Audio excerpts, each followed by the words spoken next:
नमस्कार, मैं हूं प्रदीप कुमार और आप देख रहे हैं अपना रोहतास। इस वक्त मैं महादेवपुरी उच्च विद्यालय में पहुंचा हुआ हूं, जो भदारा में स्थित है।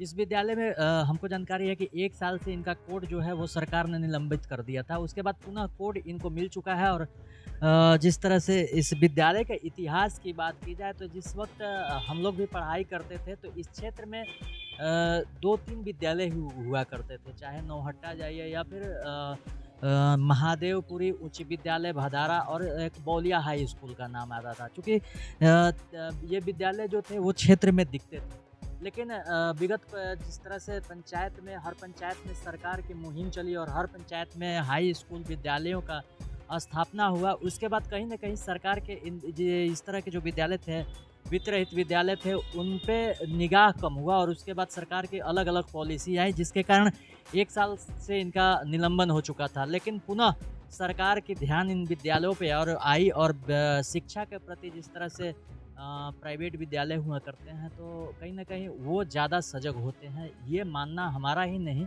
लोगों का भी होता है कि विद्यालय जो प्राइवेट होता है, उसमें बच्चों का ज़्यादा केयर किया जाता है। तो पुनः इनको निलंबन से के बाद पुनः कोड जनरेट हो चुका है, पुराना कोड मिल चुका है और ऐसे में आज हर्ष का माहौल विद्यालय में बना हुआ है।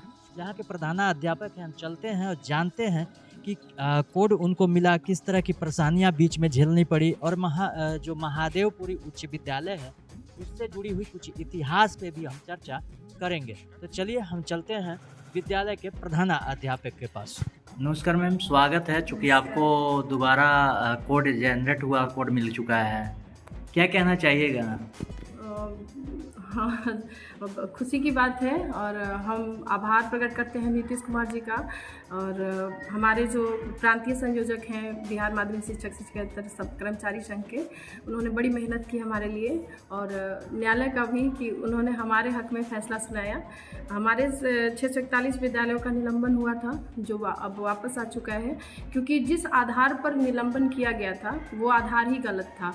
न्यायालय द्वारा यह स्पष्ट कर दिया गया है कि जो संबद्धता विनियमावली होती है 2011, वो अनुदानित विद्यालयों के लिए नहीं है, क्योंकि इसमें कुछ ऐसे पॉइंट्स हैं जिसको अनुदानित विद्यालय पूरा कर ही नहीं सकता है, तो उसे पूरी तरह से खारिज कर दिया गया और उसके बाद हम लोग के हक में फैसला सुनाना पड़ा बिहार विद्यालय परीक्षा समिति को और फिर से हमारा कोड वापस आ गया है। किस तरह की परेशानियाँ आ रही हैं? चूँकि 1 साल तक आपका निलंबन हुआ, उसके बाद बच्चों के जो रुझान होगा या बच्चे जो आकर्षित थे पहले, जी, वो तो कम हुए होंगे। हाँ, कम तो हुआ। कम तो इसलिए भी हुआ है कि जो विद्यालय हमारे आसपास जो बने हैं, हर पंचायत में जो मिडिल स्कूल को किया गया है, 10+2 बनाया गया, जी, अपग्रेड किया गया है, तो उन विद्यालयों के होने से लोगों को ये लगने लगा है कि ये विद्यालय प्राइवेट है और इस विद्यालय को हम सरकारी समझते हैं, तो उसमें ज़्यादा हमको फ़ायदा होता है, तो वो फ़ायदे के लिए लोग जाते हैं, जिनको लगता है कि हाँ, वहाँ जाने से। लेकिन ऐसा नहीं है। हमारे विद्यालय में भी जो अनुदानित विद्यालय है हमारा, इसमें केवल शिक्षकों को हर महीने वेतन नहीं दिया जाता है, बाकी के सारे कार्य होते हैं। बच्चे जो होते हैं उनको मुख्यमंत्री लाभार्थी योजना से पैसे मिलते हैं, उनका जो होता है भ्रमण के लिए भी उनको ले जाया जाता है, फिर जो हम लोग का पैसा भी होता है वो साल में एक बार आता है। बस वही है कि समय पे नहीं आने की वजह से हम लोग को थोड़ी बहुत परेशानी होती है। पिछले 9 वर्षों का हम लोग का भुगतान बाकी है सरकार के पास, 2 वर्षों का भी हो चुका है हमारे खाते में, विद्यालय के सभी विद्यालयों के खाते में आ चुके हैं जो अनुदानित विद्यालय हैं। तो वो अब टैग जो हम लोग को निलंबन वापस हुआ तो बंटवारा भी किया जाएगा। लेकिन हुआ, बहुत परेशानी तो हुआ, बच्चे भी बहुत परेशान हुए जो अभिभावक हमारे यहाँ बच्चों का एडमिशन कराए थे। लेकिन हम धन्यवाद करना चाहेंगे हमारे उस विद्यालय का जिससे हम टैग किए गए थे, जोड़े गए थे, वो बौलिया विद्यालय से हम जुड़े थे।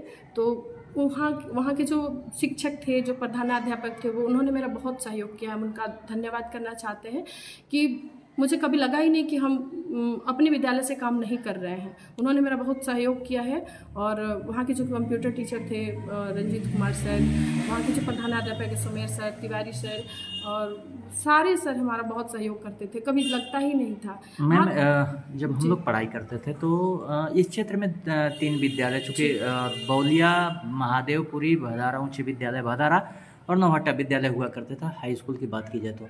लेकिन जिस तरह से क्रेज था महादेवपुरी का एक बच्चा जब निकलता था तो नहीं निकलता था, लगता था जी कि महादेवपुरी विद्यालय से वो पढ़ा है, भदारा से पढ़ा है।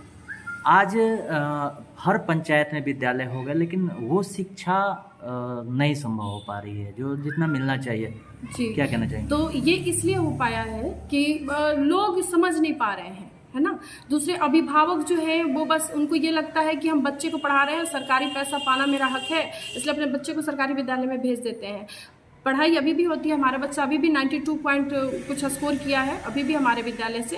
और ऐसा नहीं है, अभी भी हमारे विद्यालय के जो बच्चे होते हैं, पिछली बार भी हमारे विद्यालय का ही बच्चा 2024 में टॉपर रहा था, लड़की थी वो खैरवा की। तो हमारे यहाँ से अभी भी टॉपर ही निकलते हैं और हम पूरी तरह से लड़कियों का सुरक्षा का पूरा ख्याल रखते हैं, बच्चों की पढ़ाई पर भी ध्यान देते हैं। पर यह है कि जब तक अभिभावक आगे नहीं आएंगे, वो नाम नहीं लिखाएंगे, तो हम कैसे करेंगे। हमारे पुराने शिक्षक जो थे यहाँ पे जो काम करते थे, अभी भी जो दिनेश गुरुजी हैं या मुरारी सर हैं, हम लोग उनके ही रख रखाव में देख रेख में सब कुछ करते हैं। कुछ भी वो होता है तो अभी भी वो इससे जुड़े हुए हैं इस विद्यालय से।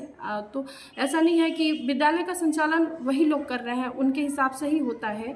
लेकिन बच्चों में मतलब अभिभावकों को बरगलाया जा रहा है। कुछ विद्यालय जो होते हैं ये कहते हैं कि नहीं जाना है वहाँ, तो इस वजह से भी ऐसा हो रहा है। बच्चों को टीसी नहीं दिया जाता है, परेशान किया जाता है, इसलिए ऐसा होता है। पर जो सपोर्टिव हैं, जो पेरेंट्स, जो अभिभावक जानते हैं कि विद्यालय में पढ़ाई अच्छी होती है, अभी भी हमारे पास बच्चे हैं। अभी भी आपको एक चीज़ यहाँ पे मेरा हर समय माइंड में सवाल रहता है कि आखिर जो वित्त रहित है विद्यालय, उच्च विद्यालय, माध्यमिक उच्च विद्यालय महादेवपुरी, लेकिन शिक्षकों का पेमेंट जो है वो कैसे होता है, सरकार से कैसे मिलता है या बच्चों से लिया जाता है, किस तरह का होता है? सर यहाँ पे पहले ये पैसे लिए जाते थे बच्चों से, शुरू से जब से विद्यालय है 40 रुपये फी था, फिर बाद में 50 रुपये किया गया था। पर अभी जो है 3 साल से, कोरोना के बाद से ही कहिए, विद्यालय में जो पैसा लगता था बच्चों का मासिक शुल्क, वो ख़त्म कर दिया गया। ये मुरारी सर इस समय प्रिंसिपल थे यहाँ के, उन्होंने ही ख़त्म किया था और अभी तक ये चालू है। लेकिन हम लोगों का अनुदान आता है, जो साल में जो बच्चे पास होते हैं उसके आधार पे बच्चों का प्रथम, द्वितीय, तृतीय श्रेणी के आधार पे बच्चों का एक ये बांटा गया है, उसके आधार पे अनुदान आता है।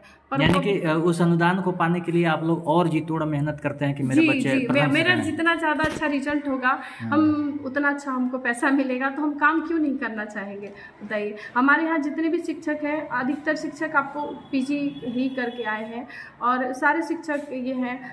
जो शिक्षक हमारे यहाँ के हैं, अब पैसे नहीं मिलने की वजह से साइड में ट्यूशन भी पढ़ाते हैं, तो उन ट्यूशन से भी वो बच्चे टॉप करते हैं, है ना। कहीं ना कहीं जो 1 साल आपका बीता, चूँकि निलंबन के बाद फिर से 1 साल लगभग हो चुका, और 1 साल में ये जो घड़ी थी आप लोगों के लिए कैसा था?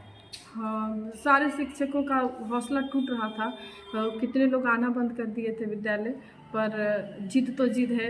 हमको उनके लिए सोचना था। देखिए, विद्यालय बंद कर देना एक बड़ी बात नहीं है। उन अभिभावकों का क्या होता जो मेरे से जुड़े थे, जो मेरे पे भरोसा करके आए थे।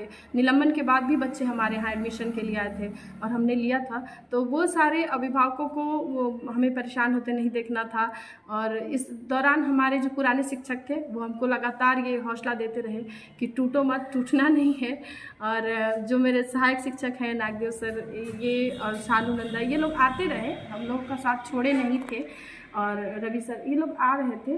और हाँ, लेकिन हमको परेशानी होती है कि इस बीच हम लोगों को न्यायालय में केस लड़ना पड़ा। तो सबसे बड़ा मतलब ये दौर बहुत बुरा था मेरे लिए कि इस दौरान मेरे पास पैसा नहीं था। संघ के द्वारा जो पैसा लगाया गया था तो हाई कोर्ट से लड़ने के लिए, तो वो पैसा हम लोग नहीं दे पा रहे थे। पर धन्यवाद करना चाहते हैं हम अपने पति का, जो शिक्षक हैं, उन्होंने अपने घर से पैसा दिया था। हमको कहा था कि जब इतना आगे बढ़ चुकी हैं आप, तो आपको टूटने नहीं देंगे, बस पैसे के आधार पे आप नहीं रुक सकती हैं। तो उन्होंने सहयोग किया और हम लोग केस किए थे संघ के साथ जुड़ के, और उसमें हम जीत भी मिली है। तो ये भी हम कहना चाहेंगे कि अगर आपके पीछे अगर एक सपोर्टिव हाथ हो तो आप कभी भी हार नहीं सकते किसी भी तरह से। हर लड़की औरत के साथ एक कोई ना कोई ऐसा होता है, पिता, पति, भाई, है ना। जब वो सपोर्ट के लिए खड़ा हो जाता है तो औरत का पंख जो होता है कभी टूटता नहीं है। और हम ऐसे ही अभी भी बढ़ते जा रहे हैं और शायद जब तक हम रहेंगे विद्यालय को चाहेंगे ना टूटने देना, क्योंकि देखिए हम लोगों का तो बस पैसा नहीं मिलता है तो हम इतने टूट जाते हैं, उनका हृदय कितना बड़ा होगा जिन्होंने इस विद्यालय को बनाने के लिए। इसकी कहानी ऐसी है कि विद्यालय को गांव के लोगों ने बनाया है, विद्यालय के लिए ज़मीन दान किया है, तो वो आत्मा उनका हृदय कितना बड़ा रहा होगा कि विद्यालय के लिए लोग एक बीता ज़मीन के लिए भी इतना लड़ते हैं, और इसको खड़ा करने के लिए जो जी तोड़ मेहनत किए, है ना। हमारे नरेश चाचा लोग चपरासी थे, तो वो लोग बताते हैं हमको कहानी कि कितना कुछ करना पड़ा था, सहना पड़ा था, कई लोग इसके खिलाफ थे, कई लोग इसके साथ थे। तो हम उनके जिन्होंने दान दिया है उनके लिए हम इस विद्यालय को कभी बंद नहीं होने देंगे और हमेशा चाहेंगे हमारा विद्यालय आगे रहे। और रही बात लास्ट में बच्चों के लिए क्या मैसेज है, जो बच्चे अब इस वर्ष आप नामांकन आपके यहाँ ले रहे हैं या कहीं ले रहे हैं, उनके लिए क्या मैसेज होगा? मैसेज ये देना चाहेंगे कि आप मतलब बेझिझक हमारे यहाँ आइए, आपको सारी सुविधाएं मिलेंगी जो मुख्यमंत्री लाभार्थी योजना से मिलती है, क्योंकि निलंबन के दौरान भी हमारे बच्चे को पैसा मिला है, तो आपको सारी सुविधाएं मिलेंगी। रही बात पैसे की, पैसे हमें नहीं मिलते, पर हम आपको पढ़ाएंगे, बहुत अच्छे से पढ़ाएंगे, और आप कुछ न बने तो एक अच्छा इंसान बन के जरूर जीवन में कामयाब होंगे, इसकी 110% गारंटी है। और हम आपके जो भी आप बच्चे हमसे जुड़ेंगे बिल्कुल अपने बच्चे की तरह उनको पढ़ाएंगे, और बेझिझक आइए। चलिए, बहुत बहुत धन्यवाद।